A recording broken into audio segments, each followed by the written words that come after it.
China y Rusia han decidido unir a sus fuerzas para enfrentar lo que han llamado literalmente comportamientos hegemónicos de Estados Unidos. Y han formalizado una alianza poderosa.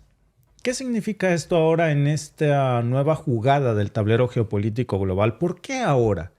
Digo, no es nada que no sospecháramos ya. De facto esto existía, pero formalizarlo, ¿qué nuevos compromisos implica? La nota del día, y lo que es más importante es cuál es el impacto real que vamos a estar viendo en los próximos meses derivado de esta alianza. Vamos a desgranar estas preguntas y ver lo impactante de la alianza que ahora han formado ambas potencias. Primero vamos a exponer el contexto de esto. Esto pasó precisamente hace unas horas. Hubo un encuentro reciente en Pekín con los ministros exteriores precisamente tanto de Rusia como de China. Estamos hablando, por supuesto, de Sergei Lavrov y de Wang Yi, respectivamente de Rusia y de China, que proclamaron un fortalecimiento sin precedentes en las relaciones entre sus países y esta formación de una nueva alianza oficial. Coincidieron también en varios puntos. Por ejemplo, lo que se hizo público en los medios de comunicación fue combatir los que juntos están denominando en esta conferencia como comportamientos hegemónicos e intimidatorios de los Estados Unidos. Parece que para eso se reunieron específicamente. ¿Pero a qué se refieren con combatir juntos las acciones hegemónicas de Estados Unidos? ¿Cómo lo van a hacer y de qué acciones en específico están hablando? Bueno, cuando hablamos de hegemonía, nos referimos precisamente a la influencia dominante que una nación usualmente ejerce en otra. En este caso, evidentemente estamos hablando de Estados Unidos y de cómo ha modelado normas, reglas a su conveniencia, todo un sistema mundial que le favorece. ¿Es un secreto a voces? Pues no. ¿Es algo tendencioso? No. Y que tampoco se malentienda. No estoy en contra de ningún país, pero hay que responder esta pregunta de cómo se ha consolidado esta hegemonía. Básicamente ha sido a través de su dominio económico, de su dominio militar y por supuesto también tecnológico. Estados Unidos ha establecido una red de alianzas globales con instituciones internacionales, creando básicamente un orden basado en reglas que lo favorecen a ellos, a sus valores, a sus intereses. Desde que se acabó la Segunda Guerra Mundial, de hecho, vimos cómo Estados Unidos emergió como un dominio en la escena global, y esto es algo innegable. Se crearon muchísimas instituciones como por ejemplo el Fondo Monetario Internacional, el FMI, también hablamos por supuesto del Banco Mundial, y con eso se utilizó como un instrumento de control, como un mecanismo de una nueva guerra al terminar la Segunda, que según algunos analistas favorecen sus propios intereses. Pero ¿cómo se ha manifestado este control hegemónico ahora en la práctica? Vamos un poquito más allá de la superficie.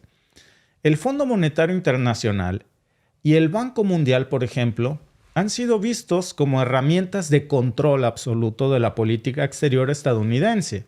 ¿Cómo? Pues a través de estos organismos, Estados Unidos ha tenido una influencia significativa en la política económica y financiera de muchos países. No hay mejor arma de control que la pobreza y la deuda. Endeudarte hasta que sea imposible pagar es la mejor forma de controlar países. Yo creo que un claro ejemplo de esto precisamente es Argentina. Y déjenme hacer una pausa aquí. ¿Qué pasa cuando la deuda es tan exorbitante que llega al punto de que se cae en estos señuelos de las trampas de control del Fondo Monetario Internacional, por ejemplo, al punto que es imposible pagar? ¿Cuál es la ganancia del Fondo Monetario Internacional en otorgar excesivos créditos al punto en que un país no pueda ya pagarlos? Muy sencillo, cobrarse. ¿Y cómo te vas a cobrar si ya no hay nada de lo que echar mano porque se acabó la liquidez? Bueno, pues pones a un presidente que expropie todos los bienes del gobierno y se los entrega al Fondo Monetario Internacional y a proveedores y acreedores estadounidenses. Y entonces privaticemos hospitales, escuelas, puentes, todo lo que sea público y se lo demos a manos de grandes consorcios y empresas transnacionales. Vimos la presencia, por ejemplo, de BlackRock hace poco en Argentina. Ya llegó Elon Musk. Muchos grandes conglomerados o corporativos internacionales de las élites que están detrás del FMI ya llegaron a cobrarse. Y ese es el mejor mecanismo de control, que usualmente se construye a base de préstamos impagables, préstamos condicionados para acceder a financiamientos que no sirven más que para endeudarse.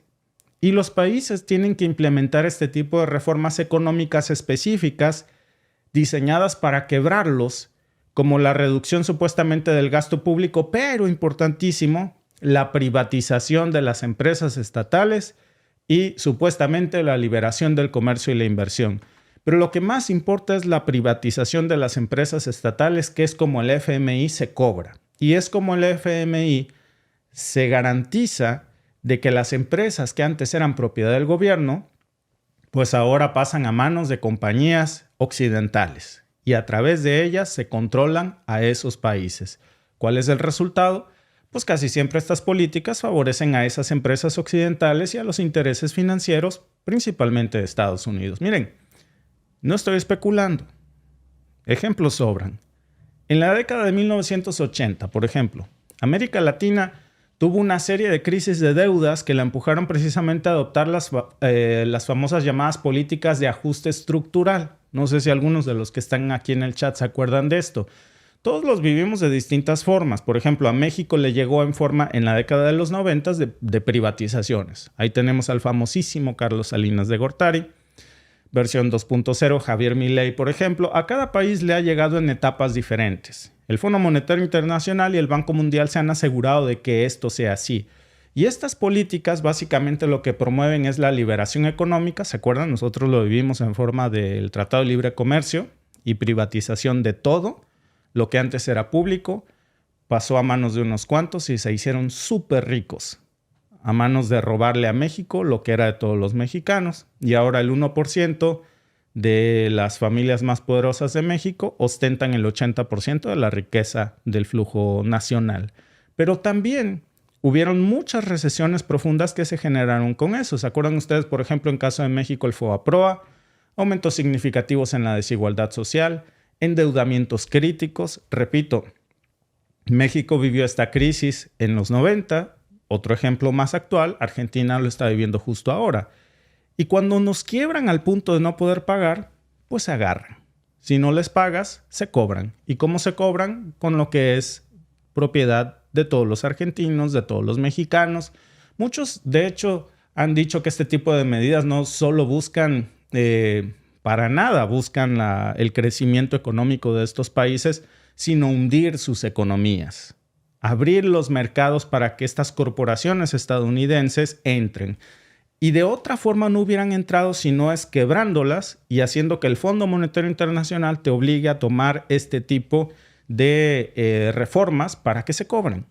Otro ejemplo, por ejemplo, porque esto no nada más pasa en América, otro ejemplo está en África, en donde otra vez estos mismos programas de ajustes estructurales pues no sirvieron más que para quebrar sus economías, para erosionar los servicios públicos, acabarlos, para aumentar los niveles de pobreza, muy a pesar de la intención declarada de promover supuestamente el crecimiento y la estabilidad, vimos una y otra vez lo contrario.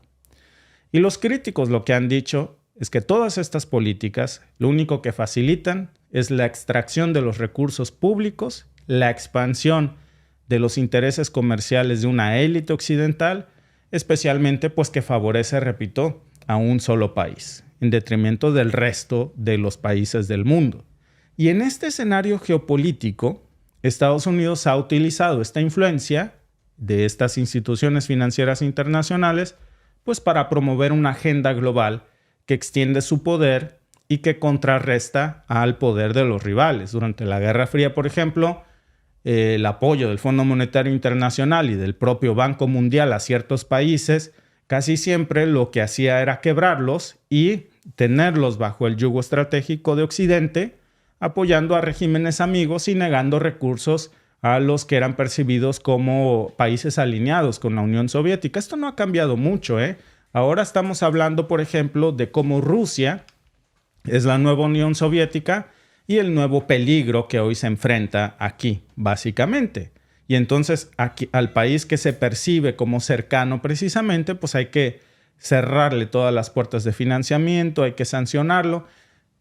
Y esto siguió evolucionando. Más recientemente, de hecho, esta relación entre Estados Unidos y estas instituciones financieras ahora se perciben muchas veces como herramientas de influencia occidental que hasta la fecha de hoy, aunque ya no existe la Unión Soviética, siguen teniendo el mismo objetivo. Y esta crítica no se limita solamente a países en desarrollo, también a todos los países que se oponen a esta hegemonía occidental. Incluso en naciones que están más alineadas incluso con Occidente, ya ha habido momentos de mucha tensión sobre las condiciones y las expectativas que producen este tipo de mecanismos de hegemonía. Y cuando un país no puede ser controlado a través de la deuda porque tienen dinero, porque no son países en vías de desarrollo o porque no van a caer en las trampas de pedirle dinero prestado a Coppel o a Electra, pues entonces hay otras maneras de quebrarlos. Y estos países que no caen ante las tentaciones del Fondo Monetario Internacional o el Banco Mundial, dos claros ejemplos, pues evidentemente es Rusia y China. Y aquí volvemos a lo que estábamos hablando en un principio, porque siempre hay otros mecanismos de control para disidentes como Rusia o China que no caen en estas trampas del Fondo Monetario Internacional o del Banco Mundial. ¿Como cuáles? Por supuesto, sanciones y acoso militar. Empecemos con el tema militar, por ejemplo. La expansión de la OTAN hacia el este es un ejemplo clarísimo de esto. Desde el fin de la Guerra Fría, la OTAN, bajo el liderazgo, obviamente, ya sabemos cuál, ha incorporado a varios países de Europa del Este, algunos de los cuales comparten fronteras con Rusia, y esto pues evidentemente ha sido interpretado por Moscú como un acoso militar. Imagínense tener al ejército más poderoso del mundo justo en tu jardín trasero y rodeando toda tu casa. Pues para Rusia esto no es solamente una cuestión de seguridad nacional, es una amenaza directa a su esfera de influencia y un desafío a su autonomía regional. Ahora, volvamos a China, porque no nada más se trata de un caso de la OTAN en China. Hay otro mecanismo de acoso militar diseñado específicamente para el gigante asiático, que es la presencia militar estadounidense en el Asia-Pacífico, con bases en países como Japón y Corea del Sur. También a esto le sumamos patrullas navales en el mar de China Meridional, hemos hablado muchísimo de esto, y eso es percibido como lo mismo que pasa en las fronteras rusas por la OTAN. Pekín lo ve como una estrategia de intimidación militar. ¿Es paranoia? Bueno, pues ustedes díganme qué sentirían que sus casas estuvieran rodeados por soldados o policías 24/7. Te asomas a tu, aquí le dicen backyard, a tu jardín trasero, te asomas por la ventana de enfrente de tu casa y a los lados y no ves más que policías que están apuntándote a las ventanas y puertas, pues no lo vas a ver como un vecindario amistoso, ¿verdad? Desde la perspectiva de China, pues estas acciones no son solamente demostraciones de poder, sobre todo cuando esas patrullas policíacas ni siquiera son de tu vecino de al lado, sino de alguien que vive en otro pueblo. Y ahora digamos que es alguien que vive en otro continente que no tiene nada que hacer cerca de tus fronteras. Todos estos intentos de intimidación militar o de limitar su crecimiento económico o su expansión, sobre todo en regiones que considera Occidente críticas, ha sido interpretado como un acoso, como lo que llaman precisamente en esta reunión sistemas de acoso de la hegemonía. Pero la influencia de Estados Unidos pues, no se detiene solamente en el tema militar.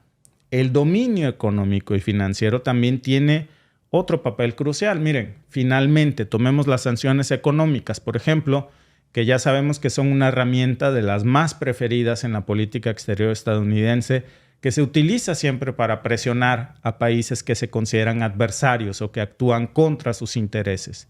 Las sanciones, por ejemplo, contra Rusia, especialmente después del conflicto en Ucrania, fueron implementadas de forma masiva. ¿Por qué? Porque se estaba atropellando la democracia de otro país y la soberanía de otro país. ¿Por qué no se han puesto sanciones a Israel, por ejemplo? ¿Una sola? No la ha puesto Occidente. ¿Estamos hablando de un doble rasero? Lo que pasa es que tratándose de Rusia, claro, o China, se está buscando aislarla económicamente. Esto no tiene nada que ver con democracia, ni con soberanía, ni con paz. Esto tiene que ver con restringir su acceso a los mercados financieros internacionales, limitar su sector energético y empobrecerlo para que haya un rico y muchos pobres, como lo han hecho en América Latina con el Fondo Monetario Internacional y con el Banco Mundial perfectamente. Pero claro, Rusia y China no caen en esos anzuelos, entonces hay que buscar otros mecanismos de control. Y que hay, por ejemplo, el mecanismo de control del sistema financiero global. Hablamos, por supuesto, de cómo Estados Unidos ha impuesto su propia moneda como una moneda de reserva mundial y es dueña además de la impresora para darle, imprímele las veces que se necesite más dinero. Y a través de esas influencias en instituciones financieras internacionales con el predominio del dólar como moneda de reserva mundial, pues pueden ejercer una presión económica ilimitada, porque no hay más que imprimir papeles por montones y el asunto se acabó. Para países como Rusia y China, por ejemplo, que buscan una mayor autonomía del sistema financiero dominado por Occidente, pues claro que esto es un obstáculo muy grande. Y la utilización del dólar como un arma de guerra a través de medidas como la exclusión precisamente de entidades financieras de los sistemas de pago internacional, concretamente me refiero al SWIFT, pues tiene efectos económicos devastadores cuando se utiliza un sistema de transferencias global como si fuera un AK-47. Y todo esto es básicamente lo que China y Rusia percibieron en esta reunión de ayer como prácticas hegemónicas estadounidenses a las que han jurado combatir en todos sus frentes. De hecho, Lavrov y Wong dijeron que las relaciones chino-rusas son una respuesta ya al unilateralismo y al proteccionismo. En palabras concretas de Wang, dijo que hay un mundo multipolar igualitario y con esto sugirió un cambio de poder hacia un sur global en ascenso. ¿Qué significa esto? Pues que están apuntando a un mundo donde el poder ya no está concentrado en un solo bloque, como ha sido Occidente, especialmente Estados Unidos, sino uno distribuido entre varios polos de influencia, incluyendo, por supuesto, potencias emergentes. Y con esto mandaron un mensaje muy claro. Rusia y China se presentan como líderes ya de un nuevo orden multipolar que busca desafiar a la primacía del orden hegemónico. Lavrov, de hecho, también mencionó explícitamente la oposición a las sanciones unilaterales, una referencia que evidentemente le quedó el saco perfectamente a las sanciones que se han puesto contra Occidente y contra China en el tema de microchips, no nada más en el tema del sistema de pagos, también en el sistema tecnológico. Y este acercamiento llega a un punto muy importante porque la guerra en Ucrania y las tensiones en el mar de China Meridional han enviado precisamente las fracturas en las relaciones internacionales a otro nivel. Lavrov, por supuesto, que agradeció a China por su posición que llamó imparcial sobre Ucrania, mientras que China ha llamado al respeto por la integridad territorial de todos los países, y esto incluía, por supuesto, a Ucrania. También China, de hecho, dijo que eran legítimas las preocupaciones de todos los países y con eso se refirió explícitamente a Rusia. ¿Y por qué Estados Unidos debería preocuparse por esta nueva alianza que han oficializado Rusia y China? Porque para empezar, ambos países no están actuando solos. Acuérdense que forman parte de un grupo más amplio llamado los BRICS, y eso incluye a Brasil, India, Sudáfrica del Este, un bloque mucho más amplio de más de 30 países con economías muy poderosas que tienen cerca del 42% de la población mundial, es decir, ya casi la mitad del mundo está con los BRICS. Un 23% del PIB global está enmarcado en los BRICS. Pero hay todavía más que esas dos cosas que ya son de por sí muy poderosas. Los BRICS están buscando reformar las instituciones financieras globales para acabar con el sistema de pagos, por ejemplo, SWIFT, que ha usado Occidente como un arma letal de guerra en tiempos de crisis. Y también hay recursos muy importantes que ya controlan de una forma, hay que decirlo, hegemónica. Por ejemplo, los BRICS, con los países que tienen, controlan ya el 80% de la producción mundial de petróleo.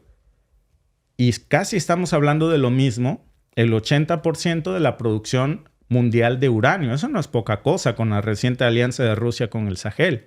Esa influencia en el sector energético global le da precisamente al bloque de Rusia y China, los BRICS, al lado en el que están, un peso geopolítico enorme. Rusia, por ejemplo, ha utilizado su suministro de gas natural como una herramienta política en Europa, mientras que China, por supuesto, es uno de los mayores consumidores mundiales de energía y tiene inversiones muy poderosas en infraestructura energética a nivel global. Y ahora, hay un aspecto financiero adicional a esto, que es la propuesta de Rusia y China de acabar con el sistema alternativo de pagos del SWIFT. Ahora han creado su propio sistema, como el MIR ruso y el CIPS chino, que no es solamente un asunto técnico, está desafiando a la hegemonía financiera de Occidente con este sistema SWIFT, que era antes el único que existía para hacer transacciones financieras internacionales, y ya no más.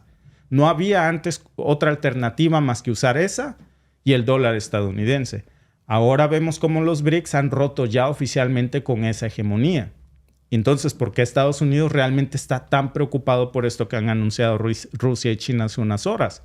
Porque la combinación de estas influencias económicas de estos dos poderosos en el escenario mundial sobre recursos que ya controlan, que son claves en la infraestructura financiera mundial, pues representa, por supuesto, una amenaza directa para Estados Unidos que no pueden ignorar, porque viene de dos poderosos que ya tienen el control del uranio y del petróleo en todo el planeta Tierra.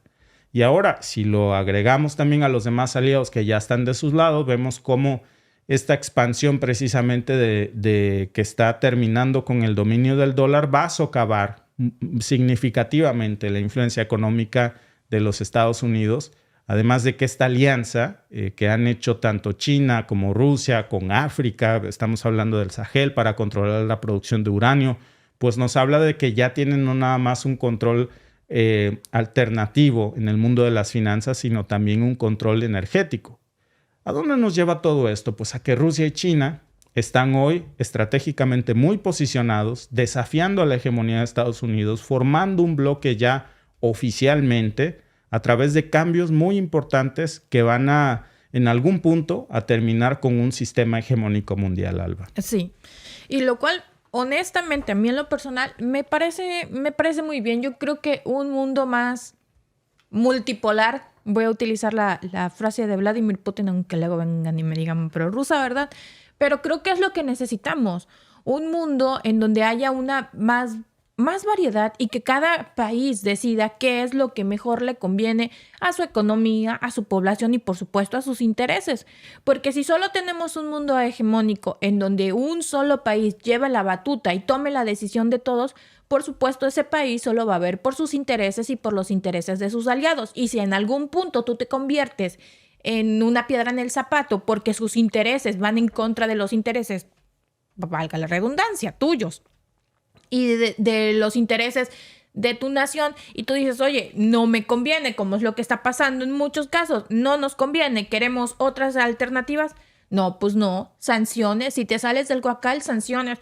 Oye, que yo quiero comercializar mi oro, mi petróleo, mi uranio, todos mis materiales los quiero comercializar mejor, yo decidir a quién vendérselo. Ah, no, pero es que tú me debes dinero, pero es que me presta otro país a mejor precio. No, pero es que tú ya eres mío prácticamente. ¿Cómo te sales del guacal? No puedes. No puedes. Entonces yo creo que cuando hay esta variedad de más países, un mercado más diverso, por supuesto tú vas a hacer negocio con el que te conviene más. Claro. Y eso es para mí lo que resulta interesante de todo este cambio, que tú tengas la facilidad de poder elegir con quién te conviene más hacer negocios, a quién te conviene más de tener de aliado, a quién te conviene más como tener amigo, pero de esos amigos que dices tú mejor de lejitos, porque claro, como el sol hay amigos que hay que mantenerlos lejitos como el sol. Alba, y que quiebran a los países a un punto en donde que vas a hacer qué si tú no te mandas solo, tú no eres dueño de nada. ¿De qué eres dueño? De tu moneda ya te la quitamos. Ahora tu moneda es mi moneda. Ahora la moneda que usas es el dólar. Tus recursos ya son míos. Privatizaste y nos vendiste la educación, la salud, los puentes, las carreteras, el litio. Y encima lo poco que ficcionalmente dirían nuestros hijos te queda en tu fantasía es el gobierno, y ponen ahí a alguien, por ejemplo, en Argentina que está en contra del Estado. Entonces, ¿qué te queda? Un control en mano de un monopolio hegemónico mundial, de una moneda que ni siquiera es la tuya, en donde no te queda más que vivir para que otros te controlen 100%. Claro, dice nuestro amigo Israel Guerrero, pero Rusia está saqueando el oro de África. He escuchado eso antes. Pues si está saqueando el oro, saqueando el oro, es el poco que le dejó Estados Unidos. Lo que sí está teniendo Rusia en este momento es el control del uranio de África. Eso sí es lo que tiene Rusia, ya confirmado. Rusia es el que tiene aproximadamente el 80% de la producción mundial de uranio en el mundo bajo su mandato, ahora sí que en la bolsa. Rusia es uno de los principales productores de uranio del mundo y en el área del Sahel, en África, tienen uranio. Por eso fue el golpe de estado en el Níger que vino de la mano de Rusia, que los está apoyando para que sacaran a Francia y a Estados Unidos. Entonces, con esos movimientos que ha hecho Rusia en el Sahel, que es una zona muy rica en uranio, Rusia tiene ahora bajo su dominio, por así decirlo, el 80% del uranio del mundo, del cual depende en gran parte la energía de Francia y la energía estadounidense, porque pese a las sanciones, Estados Unidos le sigue comprando uranio para sus plantas nucleares. Así es. Y digo, Alba, no se trata tampoco de tumbar una hegemonía para poner a otra, claro, porque se trata de como diversificar. Decía en México hace tiempo, no se trata de cambiar de amo, sino de dejar de ser perros. Exacto. Pero ojalá cuando aspiremos a un mundo multipolar hablemos de un mundo en donde no exista hegemonía alguna, sino que tenga que haber un consenso obligatorio en el mundo para tomar decisiones y no que uno solo ponga las decisiones de los demás. Por lo pronto ya hay aquí una alianza, Alba, a la que hay que estar siguiendo muy de cerca, porque se decía que no iba a dar para mucho y hemos visto cómo han pegado cada susto a pasos agigantados, que han logrado cambiar al mundo, y esto evidentemente que está generando un desequilibrio en los poderes, en cierto equilibrio que una hegemonía había dado. Y evidentemente cuando esa hegemonía se rompe, esos vacíos de poder que quedan se tratan de llenar con guerras. Por eso estamos viendo la proliferación de tantas guerras para hacerse del control de lo poco que queda. Claro. Ya lo decíamos en otro podcast. Rusia ya tiene el control del uranio, 80% del uranio del mundo. Los BRICS tienen el 80% de la producción petrolera mundial. Lo único que le queda a Estados Unidos por pelear es la producción de gas natural licuado. Pero ya tiene una cantidad importante la OPEP en sus manos. Lo poco que queda está en Gaza Marina, en el único yacimiento que es el más grande del mundo, y por eso estamos viendo la proliferación de otra guerra. Claro. Todo es acerca de eso. Gracias por vernos. Si te ha gustado este clip, síguenos en vivo para ver nuestro programa completo de lunes a viernes en nuestros canales de YouTube y Facebook. Suscríbete, comparte con tus amigos y déjanos tus comentarios. Te esperamos en vivo.